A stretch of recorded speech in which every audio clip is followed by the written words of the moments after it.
Not a problem. Thanks, Bob, and thank you everybody for having me. For anybody who doesn't know about us, I'm Bram Desmet. uh, there are two of us. I love it. So anyway, I'm with a company called Flanders Scientific. We're actually just based in Alpharetta, not too far from here. That's where our global headquarters is. We have 3 offices around the world. But what we do is we make display devices, professional reference monitors, and also color management devices.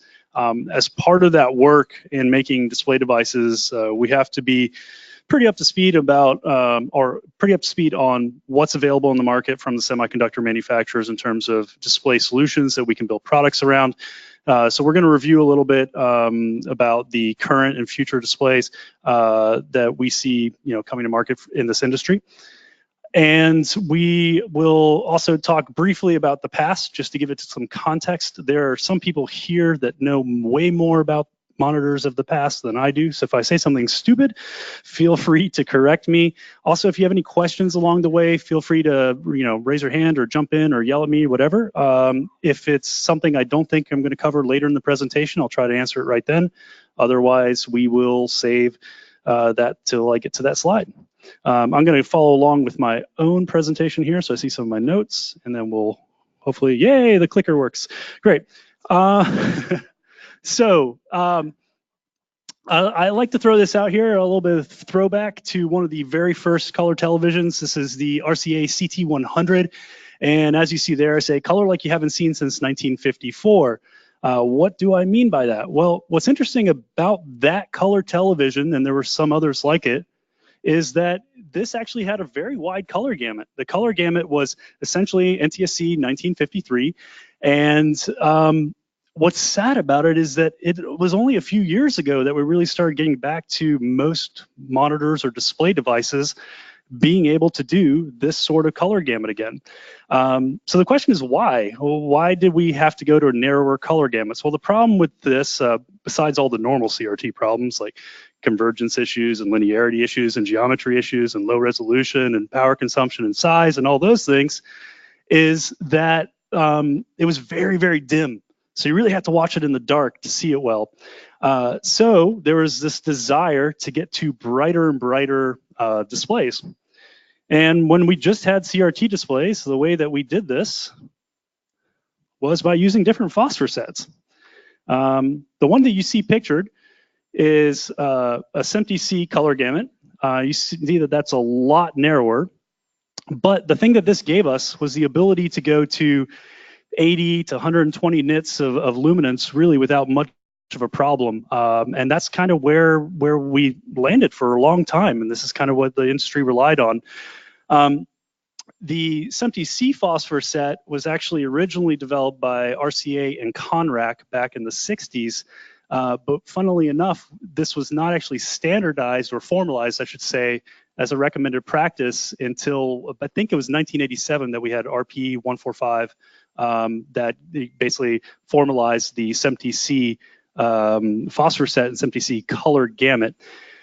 Now, this wouldn't have been all that bad of a thing if we were all using this. Of course, there were other phosphor sets. P22 was a popular phosphor set. It was used in some lower cost CRTs. And maybe that wouldn't even have been that bad. But then, of course, our friends in Europe had their own phosphor set. And for some of you who know who I am, also know who my father was, he worked for Barco for a long time. And they sent him over here in the 80s and asked him to try to sell CRTs to American engineers. And he had to try to explain why an EBU phosphor set was so great. And then he went back and told his colleagues back in Belgium, hey, they don't want this. They want SMPTE. And the guys in Belgium, just for the life of them, could not understand why we wanted a SMPTE phosphor set here. But anyway, the great thing was that this did give us brighter sets. The bad thing was that this gave us the notoriously orangey reds. So we didn't really have a very wide color gamut available to us.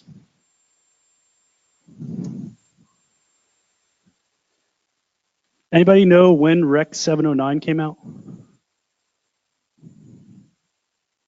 It's a lot longer ago than most of us think. No, no, no. As a formalized ITU standard, it was later than the 70s, yeah. But it was 1990 is when we had Rec 709.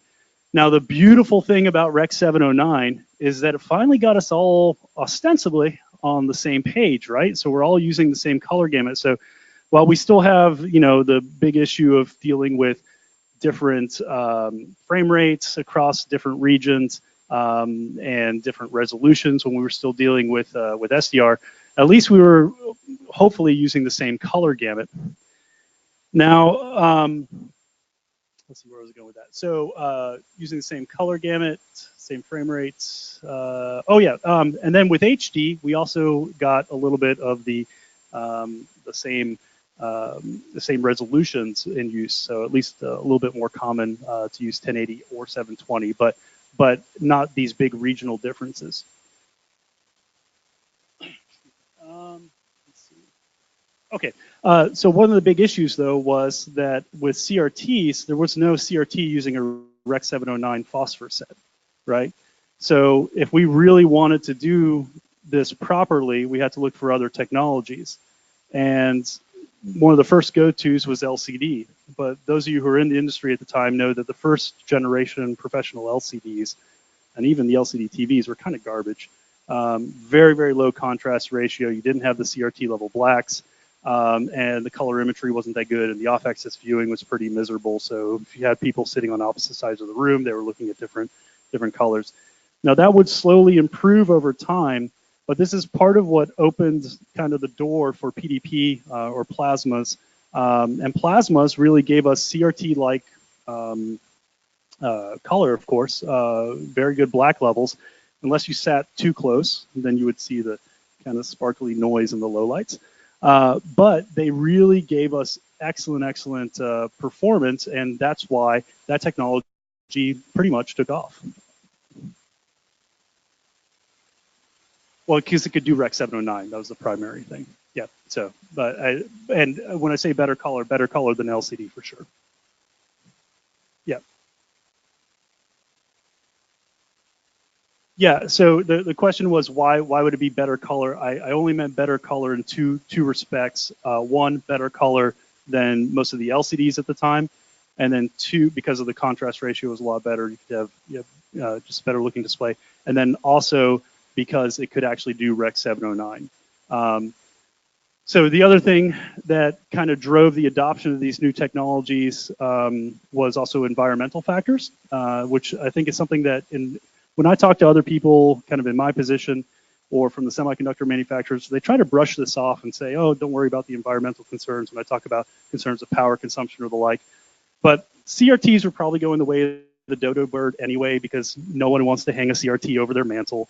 The slim form factor was what attracted a lot of people to these other display technologies, not just the performance, but the fact that it was very thin, is relatively lightweight. But environmental factors kind of accelerated this. So the lead-free initiative in Europe, for example, really accelerated the search for alternatives to CRTs because a lot of those had a ton of lead in them, of course. So let's see. So LCDs, PDPs became a lot more popular. And that kind of gets us to where we are now with evolution of these technologies. So what current technology allows us to do is P3 color gamuts are getting a lot more common. We have a lot of P3 capable displays on the market now. UHD and 4K resolutions are a lot more common as well. And LCD technology has really matured a good bit. So we have LCDs that now have, not just wide color gamut, but also much better contrast. Some of the early LCDs, for example, were 500 to 1 contrast. Now 1500 to 1 contrast is pretty common. And then as you go to zoned or dimmable backlights, you can get even higher contrast ratios. Of course, we saw the advent of OLED, and that was a good alternative to PDPs because PDPs or plasma displays, again, faced some challenges based on, one, environmental factors. Some PDPs could not be sold in some areas, like in Europe in some areas, or in California. A lot of models were illegal because their power consumption was too high. But that's not what really killed the PDP. What really killed the PDP was cost. They could not get high enough yields. They could not find big enough markets for these. And that's why they very much fell out of favor, and you couldn't get your hands on PDPs anymore. So we were looking for other solutions. LCD and OLED were very popular. And here we get into a little bit more of my wheelhouse. So along with these things, we now need to ask ourselves, where do we want to go? You know, what are we looking for in the future? So there's a little bit of a diminishing return on higher and higher resolution. You know, if you look at the difference between SD and HD, all of us can pretty much appreciate that. If you look at the difference between HD and UHD on a sizable set of 65, 75, most of us can appreciate that. But going to 8K or something like that, you really need a really big TV to see that. So that's attractive from a marketing standpoint.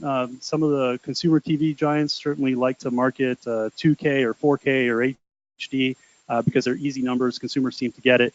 But in terms of actual effect on display performance, people you know don't really see much of a difference between 4K and 8K at the type of sizes we're normally talking about. So where do we find real improvements? Well, there's still a lot to be gained from wider color gamuts and also higher luminance, so HDR and wider color gamuts. But something interesting about those wider color gamuts. So what you see pictured here is Rec 2020. So that's definitely wider than the P3 color gamut. But Rec 2020 is not something you can really do with a flat panel display, at least not easily. Anybody have any guess as to why Rec 2020 is so hard to do on a flat panel display? Why you're probably not going to see it in my lifetime? No? So the primaries for Rec 2020 lie on the spectral locus. And the spectral locus of the CIE diagram, those are monochromatic light sources. So what's a monochromatic light source? What's a popular monochromatic light source? Lasers, that's right. So you can do this with laser projectors. You can hit these primaries, but short of laser light, it's extremely difficult to do. Now, assuming we come over this seemingly insurmountable challenge for flat panel displays, what we've learned from the laser projector manufacturers is that we may not even want to do this.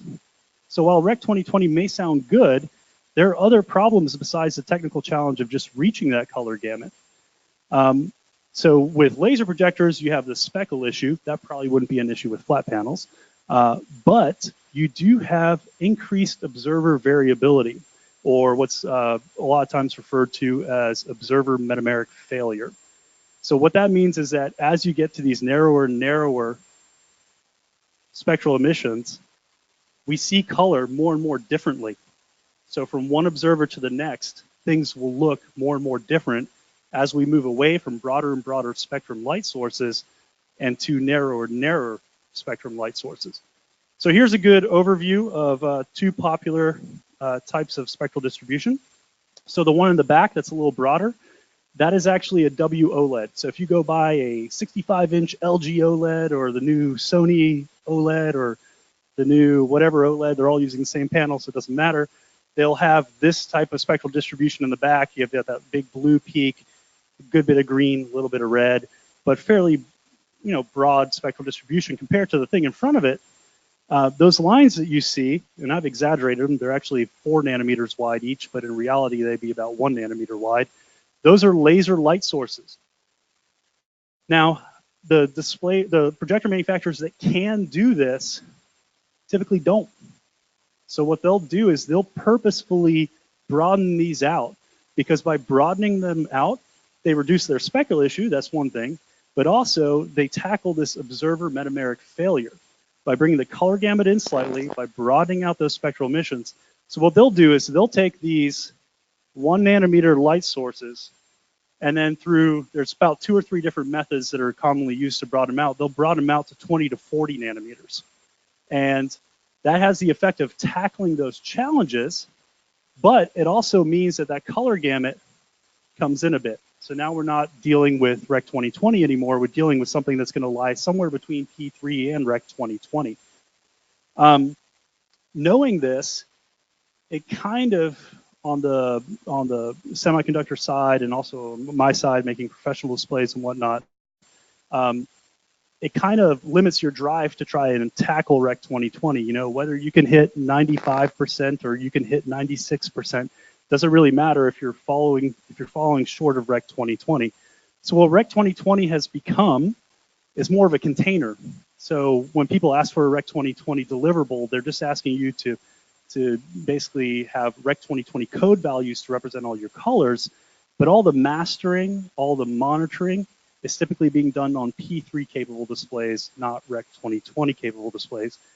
And in fact, it has become such a trend to use P3 with a D65 white that some of the biggest consumers of HDR content actually demand that the deliverables be sent that way. So the prime example of that is Netflix. So Netflix doesn't even ask for Rec 2020. Netflix says, we consider the future-proof way forward for now to be give us P3, D65, Dolby Vision masters. That's what they derive everything from. If it's Netflix original, that's what they're asking for. And so this is kind of them looking at the situation out there and saying, nothing's actually doing Rec 2020. Rec 2020 is sort of confusing to people because we have all this variability in what do you do when your display can't do Rec 2020? How do you tackle that? There's numerous arguments from how you can employ different color mapping algorithms. Or you can just say, let's do P3 because you know what, everything can hit P3. All the mastering displays tend to be able to hit P3 without much of a problem.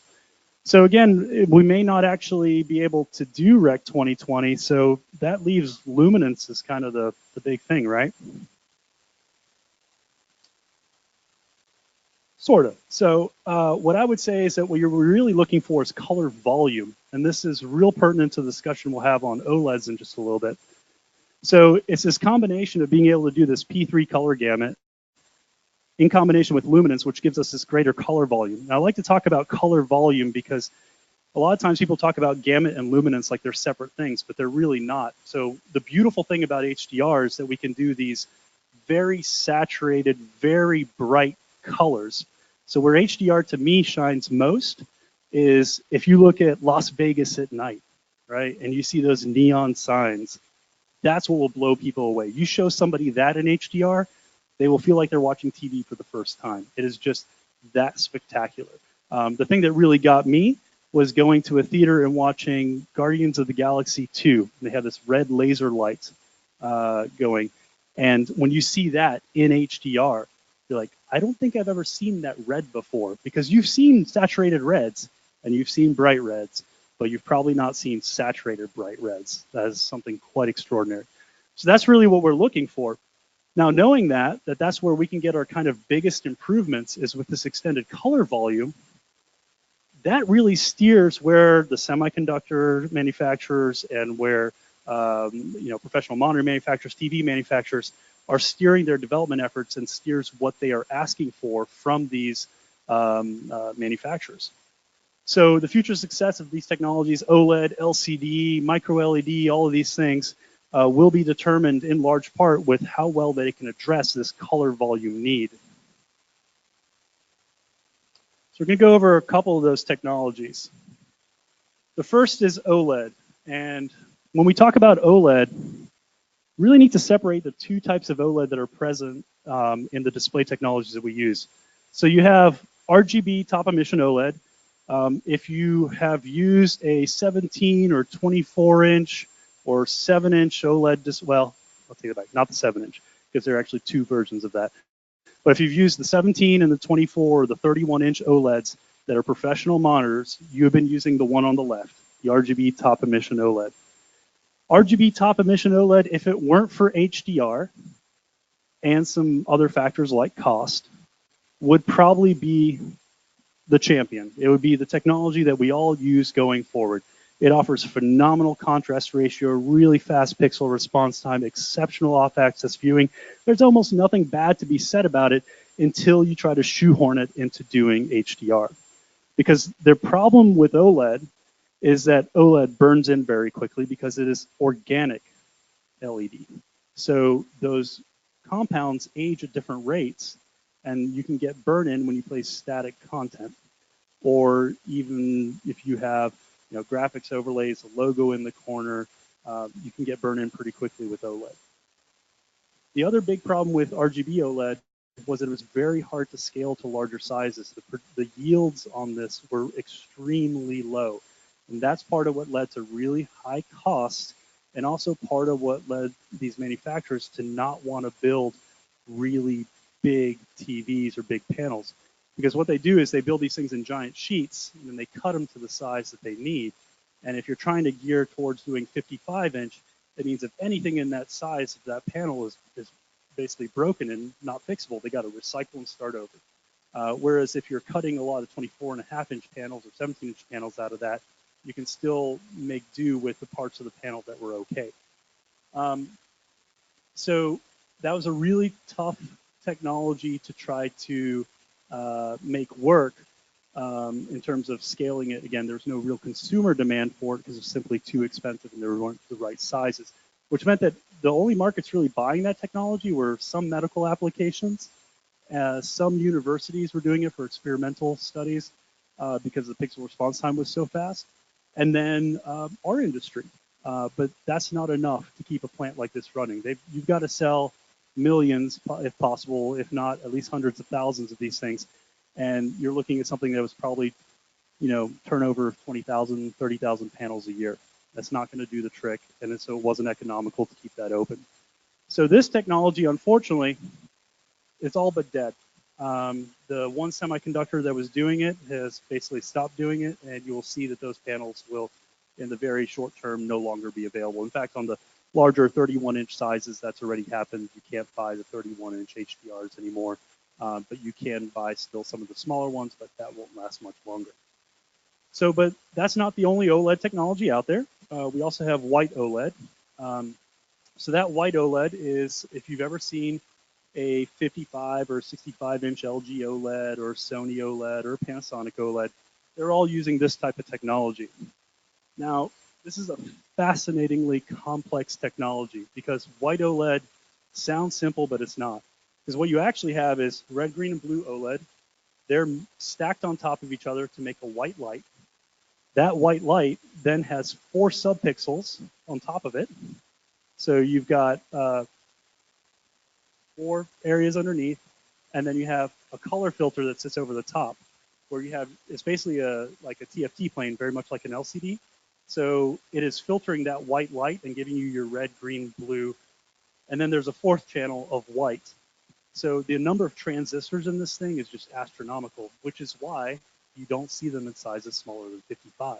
It's very hard to scale this down. People always ask, why don't you take the technology using your 55 and make me a 30 or a 24 or 17? And the reason that's not going to happen is because that technology doesn't scale down very well. That's why we see 55, 65, 77 are kind of the go-to sizes that you've seen there. Now, as you see, it's a 4 subpixel structure. So there's red, green, blue, and white. So why are we using a white subchannel? Does anybody know that? Brightness, yeah, absolutely. So that's absolutely right. So the reason we use that 4th channel is the white acts as a boost to bring the luminance up, because without that, you've got such low efficiency in the system because you're stacking this light and then you're passing it through the filter that the display simply wouldn't be very bright. Yeah. No, go ahead.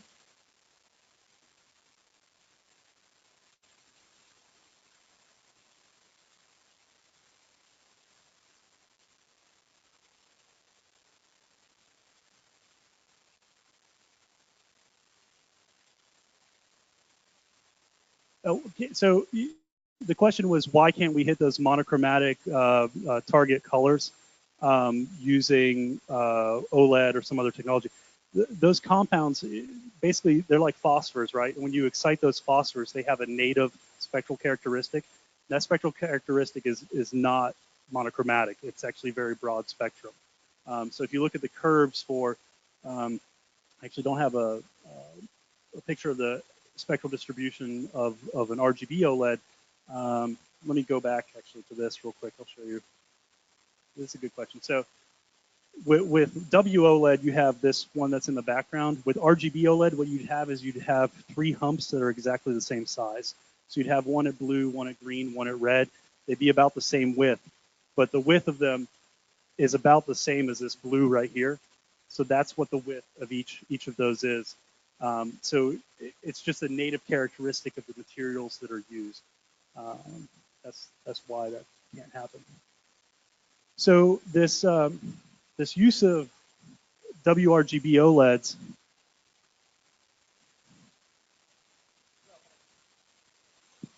So are those interference filters? I mean, so that they're pure, or are they just color filters? On you mean right here, the color refiner? Yes. It's exactly like an LCD. It's basically a TFT red, green, blue color filters is what they are. Oh, just color filters. So it is a very narrow spectrum. So yeah, so the way that the filter is designed to try to block out just that portion of the spectrum. So the red filter is tried to match up to block, but it doesn't. With WOLED, you don't have to be all that precise with the filters, is the truth of the matter, because you're still dimming the back portion. Oh, does that make sense? Yeah. So it doesn't, with an LCD, it has to be really precise. With this, it doesn't really matter, because if you want it darker, just turn these guys down. Yeah. So the downside of using this as a white boost for HDR, so besides the burn-in concerns, actually, let me mention one other concern besides burn-in for OLED that happens with all OLEDs, is also loading behavior. Has anybody ever seen loading behavior happen on an HDR display? Okay, so if you ever want to have fun with a LG OLED or really any TV, put it in HDR mode and then connect it to Resolve or some sort of system where you can easily change the size of a white box. Start with a white box pegged at 1,000 nits in the center, and then make that box bigger and bigger until it grows full screen. Well, you'll see, even on the professional 31-inch HDR monitors on the market that are OLED, you'll have about 1,000 nits when the box is about 10% of the screen. When it's full screen, it will do 150. Same code value. But what's happening is that loading behavior is causing the display to dim. So it's that ABL type behavior that we saw with plasmas. Same type of thing happens with all OLEDs. You simply cannot get these things to do 1,000 nits full screen. It's not going to happen. Even if you could do it from a power standpoint, the thing would get so incredibly hot that it would cause all sorts of problems. So that's one shortcoming. Now, assuming you could even address that, the other problem with this system is that the display is not additive. So the way that most displays work, the RGB top emission OLEDs, most LCD monitors, even CRTs, equal amounts of, or not equal amounts, but red, green, and blue combined give you white, right? That's how you get white. So your peak white in any RGB system is what's the max you can do in those channels while still staying at your target color temperature, and what can you hit? So you're maxing out those red, green, blue channels, that gives you white, and that's what gives you your peak white. Not so in a 4-color system. So what ends up happening is that the display acts kind of additive up to about 100, 150 nits. And then once you get below that, it becomes very non-additive because most of the white light is coming from that white boost subpixel without a color filter on it, and not from the combined red, green, blue channels. And this is highly problematic for HDR because what you end up getting is you get a collapse towards gray in the highlights. Now, you can kind of get away with this in the consumer world because you can really make the display look more or less additive. It's probably about 400 nits. You can get away with something that's reasonably close. And then most consumer OLED TVs are doing maybe 650, 700 nits. So you got your peaks that live above that. And what the smart engineers at companies that make these type of OLEDs know is that a lot of our highlights are kind of sparkly white bits and whatnot, right? So there's not a lot of color in it. However, remember I was talking about the beautiful neon signs I like to see in HDR. That falls apart on this display technology. Now, with tone mapping in the consumer world, you can still do a reasonably good job. Say, all right, well, we'll bring that down to 400 nits. We'll try to preserve some saturation. And we've still got a red that's now 400 nits instead of SDR 100 nits. It's still going to look pretty darn good. But I promise you, you put it next to something that can actually do, 700 nit red, you will see the difference. So this collapse towards gray is why You can get away with it with consumer world, but for professional reference master monitoring, almost no one will accept this. It's why you don't see anybody claiming that their 55 or 65-inch reference OLED is qualified for Dolby Vision mastering. Because Dolby, it's something I was talking to them years ago before they had this as part of their standard, has actually added a qualifier now. So what they'll say is if you want to be considered Dolby Vision mastering monitor, you've got to be able to hit the peak white. That used to be all they cared about, peak white and P3 gamut. But now what they say is you got to be able to do that gamut at the right luminance level. Because again, you can hit that very saturated color, but it's going to be dim, or you can hit that light level and it's going to be desaturated. So there's a trade-off there that you have to decide what you want to do with. So this may be something that you can solve with continued advancements in OLED, but really it's going to take the companies that are currently making this to switch probably to RGB purely in order to be able to have something that's truly going to get us to 1,000 nits and beyond and act more like an additive display without this collapse towards gray. So if OLED isn't really the thing that's going to do the trick for us, at least for mastering, what other technologies are available? One of the most, I think, interesting for me is this technology called light modulating cell layer. And light modulating cell layer is a very, very new technology. And what it does is it basically makes this incremental improvement on LCDs that we were talking about. And it uses a front panel that is just red, green, blue filters like a normal LCD. And then it has a backlight that's always on. And this backlight is blasting out as much light as it can, and it never does any modulation or dimming or anything like that. It's just as bright as it can. And then in between, you have this, what they call light modulating cell layer, which gives the technology its name. And that light modulating cell layer, the easiest way to understand it is that it's basically like a monochromatic LCD.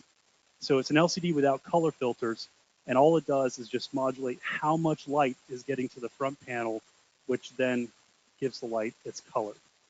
Now, there's a multiplicative, I hate saying that word, they multiply the layers. They're both about 1,000 to 1 contrast. So when you combine those, you get essentially 1,000,000 to 1 contrast. It blocks out a ton of light. So you get black levels that are actually almost as good as OLED. It's not zero, but you can like get 0.001 nits black level. So exceptional black level. So this is extremely promising. Now, the other upshot of this, as you can imagine, is because the backlight's always on at full blast, there's no modulation, no dimming, and I said it can do 1,000 nits. You can do 1,000 nits full screen. It doesn't care if it's 2 pixels or all the pixels. You can do 1,000 nits full screen. So that's a big upshot of the technology.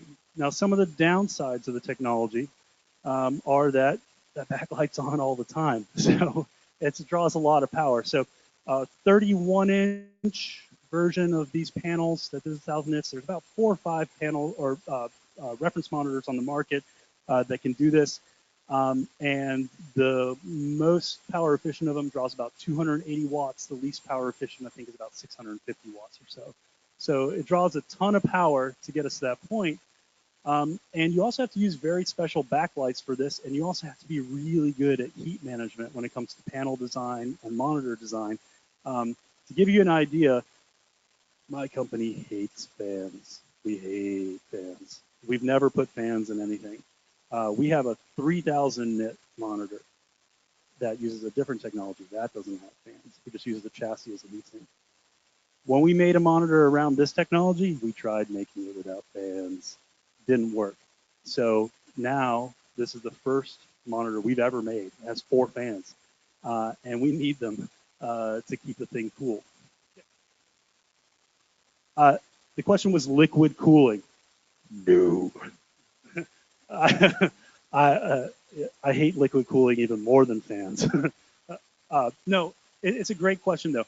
Luckily, the truth of the matter is that there have been displays in the past that have used liquid cooling. We're actually going to talk about that in the next slide. The reason that we luckily don't have to do that and we get away with just using fans is that the backlights have become a lot better and the color filters have become a lot better. So the transmission efficiency of these things isn't nearly as bad as it used to be. And I'll go ahead and tell this before the next slide. So a good example, and this is a little bit different of a technology, but same LEDs in the back. Um, so this draws 200 watts and it runs on a normal power cable. If you ever heard of the Dolby Pulsar, that was the first real 4,000 nit HDR monitor out there. You need two wall plugs, two dedicated, I think it's 20 amp circuits to run the thing, and it was liquid cooled. Now, it hasn't been that long since they made that, and we've made this. This is 3,000 nits, almost as bright, and we don't need any of that. Don't need liquid cooling, don't need fans. So why is that the case? Because the backlights have become so much better. The color filters have become so much better at blocking out light as well.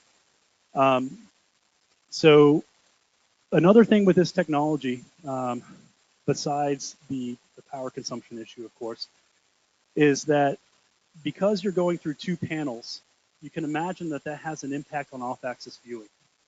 So when you get off-axis on this compared to most other LCD technologies, and certainly compared to OLED technologies, there's much more color shift, much faster, and you do drop contrast as well off-axis faster.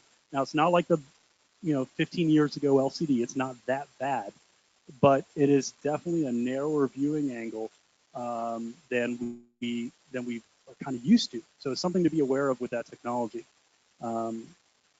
That's about the only real downsides, besides the big one, of course, which is that because the transmission efficiency going through two layers is so darn bad, you really can't do more than 1,000 nits currently. And it's also incredibly hard to scale to bigger sizes. So we get away with doing this at a 31-inch size. Trying to do this at a 55 or a 65 isn't going to go well. And to give you an idea, about an inch thicker than this one, it's this thick. That's how thick the 31-inch version of this technology is. And that's just ours, which is one of the thinnest ones. There are other competitors of ours who same panel have panels or monitors about this thick. You can imagine that making a 65-inch version of that and hanging it above a mantle, no one's going to do that. So it's got a limited application for consumer until we can make it thinner. There have been some recent attempts and prototypes shown. I think there was a prototype shown at CES, I think of a 55 version of this type of technology. But the downside with that one was it was only it was quarter res, so the light modulating cell layer was not the same resolution as the front panel, which is going to lead to certain types of artifacts. So because we can't do over 1,000 nits, this is okay if you just need 1,000 nits and you can live with the viewing angle limitations. But what do you do if you want to go to more than 1,000 nits? Well, currently the only way to really do this, the only way that's being done at the moment, is with the zone backlight array. Now, zone backlight arrays are another area where LCDs have really improved quite nicely over the recent years. One of the big driving factors that's helped with zone backlight arrays is that you've got much more dense zone backlight arrays than you used to. So some of the old consumer technologies were only like 124 zones. Now, for example, this guy here has slightly over 2,000 zones. Probably a good time to mention this one. So this is currently the brightest commercially available HDR monitor. And the reason I brought it in today was to kind of hammer home the point of why would you want more than 1,000 nits? Because a lot of people, when they hear that, like, yeah, 1,000 nits is fine. This reel is meant to showcase some of those differences. So some of this content was mastered by Dolby for 1,000 nit and 2,500 nit grade. Some of the content near the end is stuff that we've done that is actually pegged at about 3,000 nits max. And I invite you to come up and take a look later and see the difference between 1,000 and 3,000. It's not just where you can put those highlights, it's also that it allows for a little bit brighter of an average picture level. So your APL can be higher. And that is another reason why there's, so a little bit of an aside, but one reason that you might want higher APLs in the consumer world as well is precisely because the consumer is not watching HDR in a dark grading room, right? They're watching it in their living rooms or kitchens or whatever. Outside on a patio would be the worst. And you can imagine that, you have to have a fairly high APL to just see the image.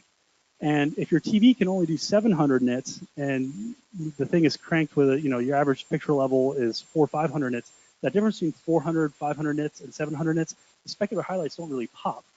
But if you have an APL of 600, 700 nits, and then you have highlights at 2,000 nits, those certainly pop. So there's a drive, there's a desire to do it for the consumer world, partly because of that. Um, anyway, so that's full array. That's one of the only ways to go over 1,000 nits currently. There are limitations to this. There's no perfect technology out there. So anybody have a guess what the big killer on zone backlight arrays is in terms of picture performance? There's one thing that really kills these. Nope, nope. Don't age differently. I should mention that one reason they don't age differently, and I'm sorry I didn't mention this before, is that actually we'll talk about in the next slide, which is why, but we've gone away from red, green, blue LEDs, and these are all just using white LED, and they actually are pretty good at aging the same because they're not using independent color channels. So you could age them differently in theory by running a white spot for a very long time, but it's not like before where you had red, green, blue aging at different rates. It's a white LED backlight that's still very wide gamut. We'll talk about that a little bit in the next one.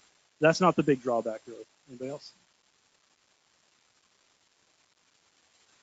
Got it. You guys nailed it. So it's a halation, flare, motion artifacts.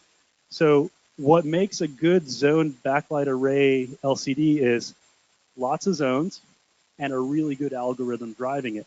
But even if you do that, you can have halation, bloom, flare, a lot of different, they all have slightly different technical meanings, but they all do basically the same thing. So there's an acronym for this, and we all refer to it as SPOs, small bright objects. Small bright objects are what kill this type of technology. Now, it's gotten a lot better because, again, we used to be dealing with zone backlight arrays of 124 elements. And if you do that on a 4K panel, yeah, you're going to see that. 2,000 zones more starts to eliminate that problem largely, but you can still, in certain test content, see that as a potential drawback for this. So to give you an idea of how this affects what we're doing in terms of display technology development, what our company decided to do was we made both technologies. We made light modulating cell layer for people who are going to be happy with 1,000 nits, and we made zone backlight array for people who said, look, we're being pressed to do more than 1,000 nits. And again, there is a consumer demand for more than 1,000 nits. And what we have is some, not everybody, most people are happy with 1,000 to be honest. But we have some facilities come to us and go, look, we're being tasked with making 2,000 or 4,000 nit content because you know what? Consumers can get a 2,200 nit TV. And so if that TV exists, we can make content for that TV. We need a monitor that can show us this. So that's zone backlight array. Let's talk a little bit about developments in LED backlighting that are pertinent to this discussion. So the first is kind of what you were touching on earlier. So the industry has pretty widely moved away from RGB LED. We used to use RGB LED because it was the only way to get to wide gamut displays. What has happened as of late is that we can now do white LEDs or blue LEDs, and we can dope them. Quantum dot is probably the one everybody's heard of, but the thing that's actually really prevalent is not quantum dot, but PFS phosphor. If you have an iPhone, you have PFS phosphor, a recent iPhone anyway, that's not an OLED. You should qualify that. But they all have PFS phosphor. That's what this uses. That's what our little 17-inch monitor uses as well. They all use this PFS phosphor, and this gives us these really big spikes and very, very wide color gamuts. So we could do wide color gamut with white LED. This helps solve the uneven aging problem and gives us a much more uniform panel as well. The LEDs are a little bit easier to bin because you're just binning white light sources to look the same. So that's really helped a lot in the development of these technologies. The other thing that's happened as a big change is a technology called mini LED. So mini LEDs are LEDs that are somewhere between 100 and 200 micrometers in size. And what this allows us to do is have TVs that have thousands instead of just hundreds of zones. And as I mentioned, the performance of these displays keeps getting better and better and better the more LED zones we have. The algorithms to drive this thing get so much easier when you have more zones to deal with all these small bright objects. So currently, as I mentioned, remember the old Vizio reference series or whatever, consumer TVs? Those were like 128 zones or something like that. Then we had TVs with 512. This, being only a 31 inch, has over 2,000 zones. And in the next couple of years, we're probably going to see TVs with 18 to 24,000 LED zones. And that is really going to help with performance. Now, if you combine that with a good algorithm, I think you're going to get something where 99.9% of people are probably going to be like, that looks great. I'm happy. I don't need anything else. It's still not going to be perfect. You're still going to be able to break it with the right test patterns. If you have a star field with, stars that are 2 or 3 pixels big, that's still not going to cut it. So a lot of people look at this zoned backlight technology as kind of a stopgap. And what's going to be interesting is, does that stopgap get us to a performance level where most consumers can't tell the difference between that and something better? And what type of price can that get to versus the kind of big looming alternative that is the great hope in our industry, which is that we'll eventually get to micro LED. Now, micro LEDs are LEDs that are less than 100 micrometers in size, and that is really small. And what micro LED TV is essentially a direct view system, so no color filters. It's not a backlight system, and it's a very small. It's a miniaturized version of like the giant LED walls, right? But you minimize those lights, you get them really close together. Now this is challenging. If you want to do 4K, you need 25 million or so LEDs on chips. So you see that gap between mini LED and micro LED is a lot bigger than people assume. Going from 22,000, hey, that sounds like a lot, 25 million. So it's not an easy task, but it solves so many problems because it's direct view. It's very efficient. You're not going through any additional layers, so transmission efficiency is better. So you can get to much brighter displays. The other great thing about it is that it's not an organic compound. So these things will not have the burn-in, and they won't have the uneven decay and aging that you would have on organic LED and phosphor-based technology like plasma or CRTs. They're very expensive to manufacture, very difficult to manufacture. Yields are very low, and they're also extremely hard to scale to different sizes. So the first kind of prototype versions of micro LED have been at 75-inch or larger. That's where most of these things have landed.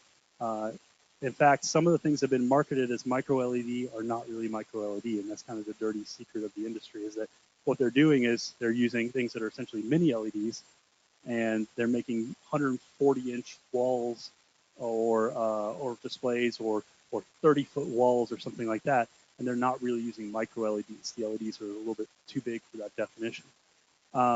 So they need to scale these things down in order to give us TV-sized things. And I think we're going to run into some of the same problems that we have with the current WOLEDs, which is that a 55-inch is probably not that far off, maybe a couple of years, but a 30-inch or 24-inch or something that fits in a rack here is probably going to be difficult to do at a high resolution without going to very high cost. So it's going to be a little bit of a race, I think, to see what type of improvements you can get with mini LED versus what you get with micro LED. If you can eventually scale micro LED to be smaller and you can get costs down, I think that will be the technology that wins out. But I'm expecting probably 5 years before we see any sort of real adoption of that technology in this industry, and then maybe even longer for consumer TV. So that's the basic overview of kind of where we've been, where we're going, and I'm happy to take questions now. If you prefer to email me, you can email me questions as well. And if you want to come take a look at these in more detail, you can. What I've done here is I've just brought a basic LCD so you can kind of see state-of-the-art SDR LCD, 1500 to 1 contrast. Backlight's always on. It's edge lit. But it is a PFS phosphor, so it's wide gamut, and you do have very good contrast on it. But you can kind of compare that level of performance versus a zone backlight array. I didn't bring the light modulating cell layer with me today. It's actually, most of our demo units are actually tied up in LA at the moment. But if anybody wants to see those in person, just to see what the technology's like, feel free to let us know. We can show you how that stacks up. 1,000 nits, no halation or flare potential problems, but good comparison here. Yeah, that's it. So any questions I can answer for you? One here. If yeah. the technologies that you've listed, are they all direct view? have any implications toward projection in theaters? It does, and the reason I didn't cover projection as much is because that is definitely out of my wheelhouse. I've done nothing but flat panel direct view displays since I started in the industry um, 13, 14 years ago. I do talk to some people who are in that market, and this definitely does have some implications there. The thing I would say though is that those implications are mostly about getting technologies that could be, you know, mass market consumed at a decent price. In terms of performance benefit, we've already kind of maxed out with laser projection. Laser projection is phenomenal. Has everybody here been to a Dolby cinema? So if you've been to a Dolby cinema, you've seen laser projection. Now, there's room for those to probably get brighter. 108 nits is where Dolby Vision now peaks out, which is still a lot better than the 48 nits we've had, or let's be real, less than that because no theater with xenon bulb is actually at 48 nits these days, or 14-foot Lamberts for the old school among us. But the implication is kind of ties into this is that maybe projection won't be with us that much longer because you already have, like Samsung has their LED wall. In theory, those things can do 650 nits already. And in a very dark environment, 650 nits at several feet across, that's impressive. And that will really blow you away. So I think that there might be adoption of that. Now, that's currently still really expensive. You've probably also seen, I think Sony has their CLED solution. That's a very similar type of thing. Also really impressive, but we're talking millions of dollars and really, you know, more commercial installations. Could you explain, maybe I missed it, the PSF phosphor and what that's doing? You said like this TV or this monitor has Sure. Yeah. So backlight and the phosphor. no. So it's just a doped phosphor. So it's PFS, which is polyfluorosilicate, I think is what it is. But it's a basic blue LED phosphor that is then doped with this added chemical essentially, and that gives it the ability to emit wider gamut light. So it gives us those red peaks that make it display wider. No, it's just a backlight element. So the LEDs themselves are doped with that substance. Yeah, yeah. At what brightness do consumers actually start complaining about the picture? About it being too bright? Yes, sir. It's a great question. So do we know where Dolby? So Dolby Vision, first off, everybody knows it's based on a theoretical max of how many nits? 10,000, right? So 10,000 nits. Do we know how we got to that number? They didn't just make it up, although it sounds like it. But what they actually did is they built an experimental display. My understanding of the experimental display is what they did is they took a cinema projector and then they pulled it really close to a TFT panel, and it was like a 20-inch or smaller TFT panel with this giant thing meant to throw out a 30 foot image or whatever, and they concentrated in this really small area. And they let people basically play with the controls and settings and find where they were happy with their peak highlights. 10,000 nits is where they landed. This experimental display, I think, was capable of doing up to 20,000 nits, and 10,000 nits is where the majority of people found that to be acceptable. There are certainly concerns about eye fatigue, things like this. I think that's more concern really in the professional world even, where you have a colorist or an operator who has to sit down in front of one of these things all day. That being said, you look at a lot brighter stuff outside. I mean, if you're, you know, we talk about lux instead of nits, but if you're talking about our nits, you see million nit stuff all the time, and your eye adapts to it. The difference is that in the outside world, you know, your functional contrast ratio of your human eye is probably something more like 10,000 to 1, really. You can see a bigger range, but not all at once. Simultaneous contrast is a lot more limited. So you can focus on a bright object, you can focus on a dark object. So the eye is very adaptive. Where your ability to adapt starts to suffer a bit is when you're focused on a display that's a little bit smaller and kind of occupying your entire field of view, and it goes very bright or very dim. So there is this potential to kind of hurt the viewer. Funny aside, with respect to that is, I was always the guy who said, oh, we don't need something that can do 4,000 nits full screens. Surely we can, you know, just you need it over a small area, and who cares if you can do a full screen? I was at a big animation place in the Bay Area, and I said, certainly you don't want that. They said, absolutely we do. I said, won't that hurt their eyes? They said, sometimes we want to hurt their eyes. and and so there's a great scene in anybody ever seen Inside Out? So if you're that scene where the baby is born in Inside Out, they flash to like full screen white, like coming into the world, and that is pegged at like the maximum for whatever Dolby Vision Master you're looking at. And it is honestly, if you're in a dark room, it can be painful, but it sure has an effect. And so yes, it can hurt their eyes. No, it's not going to destroy your vision most likely because we see stuff a lot brighter outside. But eye strain, headaches, those things are all real concerns. And it's something that I found when I talk to people who have been mastering HDR, coming from mastering SDR, that they do find that they have to take breaks more often. Go for a walk outside, and then much more so than the SDR world. But I don't think it's dangerous. I just think it's something to be mindful of when you're working with it, 10, 12 hours a day. Yeah.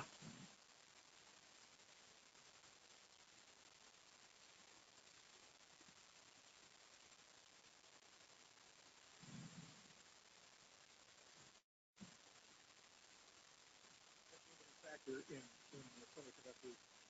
Yeah, I'm not sure exactly what the answer to that is. That's a bit beyond my wheelhouse. I know a lot about a very narrow subject. Most of you guys here know a lot more about the industry as a whole than I do. I just focus on this very narrow area. But the only real difference I know about mini and micro LED at this point is just the size distinction. So, which again is that cutoff where people start calling mini micro is about 100 micrometers.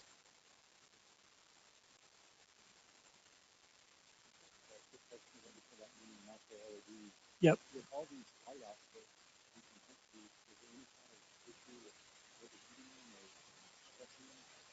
stressing? With not so much with the direct view. It can be a concern. I think power consumption might actually be more of a concern than actual just heat. With anything that's filter based, I think that ends up being a lot more of an issue. The one that's been the most troubling with heat is light modulating cell layer because you are going through those two layers. That generates a lot of heat, and that's where I've seen the most real world concerns with heat. That and WOLED. Um, WOLED can get very hot if you try to feed it full screen white. Now, most of the TVs don't allow that. They'll dim. They have loading behavior to help prevent that. But as an kind of aside to that too, is it actually the heat much more than causing damage in the professional world, not so much a concern for the consumer world, but professional world, one area where the heat really does hurt you is display stability. So most of these other displays, you can heat up and they'll be stable after half an hour or so. But with WOLED, depending on the content you're driving it, you actually get a lot of display instability. You get almost this like seesaw pattern. And if you just measure like white, for example, over an extended period of time, because of the heat buildup. And so that ends up being a concern there.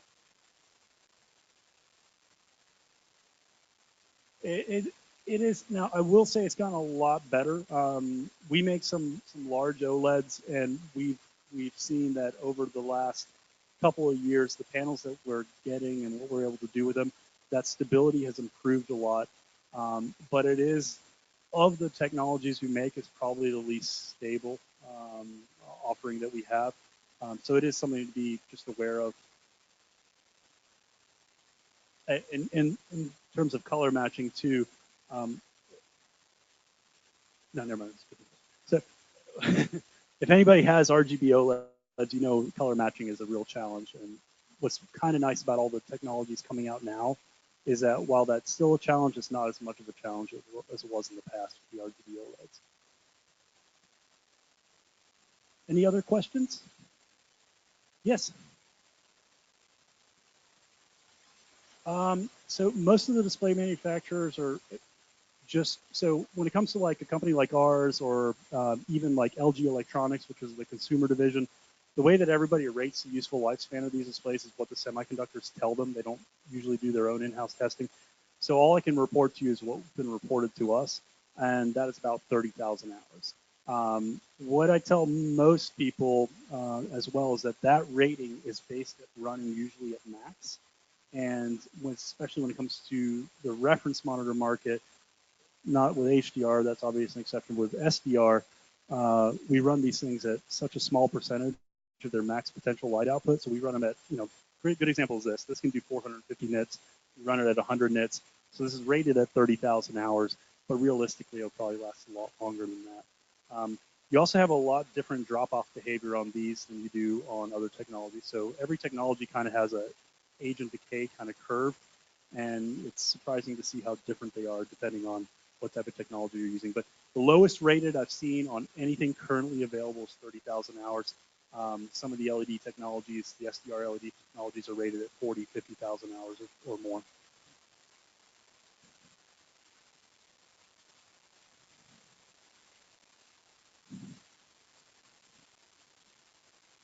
Sure.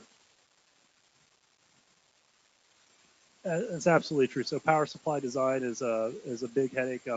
So when so our company is a joint venture with another company based in Shenzhen, and the very first discussion I had with them, based off of all my previous experience with about 4 different display manufacturers that I worked at with a distributor who sold 4 different types of displays. The very first discussion I had with this new joint venture partner, which is about 9 years ago now, I guess, no, 8 years ago, is we sat down, we talked about power supplies for the entire day. Because you're right, that is absolutely the killer, is power supply design. And what we did is we just outsourced it, and we used medical grade power supplies. That's all we'll use. Any other questions? Yes.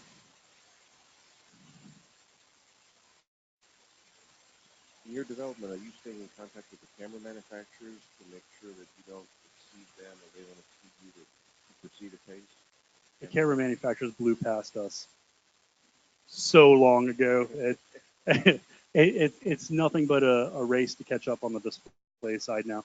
I mean, the dynamic range of cameras has for a long time stood at, easily 11 stops, 12 stops, 13 stops, 14 stops of dynamic range. That already goes past what we can really do. Now, where we do talk to camera manufacturers, some of the color science people, for example, Red and whatnot, we do talk to them, and a lot of their development is how do they take their various versions of log and convert to HLG or PQ. So there's been a lot of discussion about that. And I help people a lot with workflows on, because it's a big problem. Like if you're trying to monitor PQ or HLG in an on-set environment, it's difficult because HDR displays are still so darn expensive. So a lot of the discussion we have that involves the camera manufacturer, the client, and us is how do we see what we need to see on the one HDR display and have things not look silly on all the SDR displays that everybody else is looking at? Because you're not going to go buy the script supervisor a $45,000 HDR monitor. So there's various ways you can do things about that. So one of the things like several monitor manufacturers, including us, do is like we have like on our non-HDR displays, we have HDR previews. So we'll try to roughly normalize the image so you get something that looks kind of normal, at least in that 0 to 300 nit range, and then the highlights kind of get blown out. Some of them have a shifting slider scale, so you can see any portion of the range relatively normally. So there's all these like little tricks that people can use, but that's really where we get in those discussions more, is just how do we help the client use these solutions on set. But yeah, they didn't care about what we could do. I mean, they've been doing so much more than what we could do even back before HDR was a deliverable. So. Other questions? No? All right, cool. Thanks, guys. Appreciate it.